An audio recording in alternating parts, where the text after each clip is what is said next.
Hey everyone, and welcome to the Clear Cut Classroom, where we take deep dives into all things diamonds.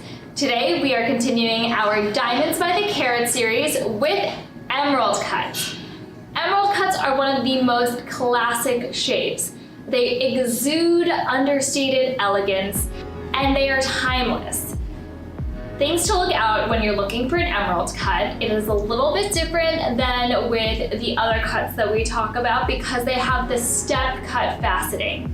The cuts in the emerald cut look a little bit like a hall of mirrors or like stairs leading down to the center. Really beautiful, really elegant, but you really have to make sure that you have a higher clarity because it's very unforgiving for inclusions. So the number one thing you want to look out for with the emerald cut is making sure that no inclusions are visible and wanting to prioritize a higher clarity. Usually for the emerald cuts, we like to be at like a VS1 and up. If you find an amazing VS2, that's great also. But usually once you get to an SI1 or lower, the inclusions are going to be visible to the naked eye. So that's something you really want to prioritize and keep an eye out for. However, the step cut faceting pattern in the emerald cut does allow you to have a little bit more flexibility when it comes to color. We are usually fine with an emerald cut anywhere from the colorless to near colorless range, and sometimes even a little bit lower depending on the diamond. So an emerald cut that is a J, sometimes even a K color, can face up really nice and white.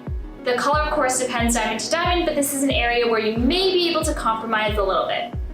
One important thing to look out for with an emerald cut is the ratio, the length to width ratio. This will determine the silhouette of your emerald cut and the overall look of it. The typical tennis court ratio is the most classic silhouette. This usually ranges anywhere from like a 1:3 to 1:4 length to width ratio. Anything around the 1:3 or lower is more of like a chubby, squarer emerald cut, and anything above the 1:4 is going to be considered a little bit more elongated. There's no right or wrong answers. It's truly subjective, and everyone has their own personal preference with which silhouette they prefer.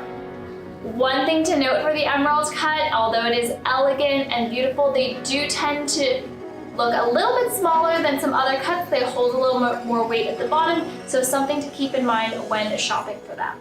Some of my favorite ways to set an emerald cut is, of course, in a beautiful classic solitaire standing on its own, but they're also amazing with side stones.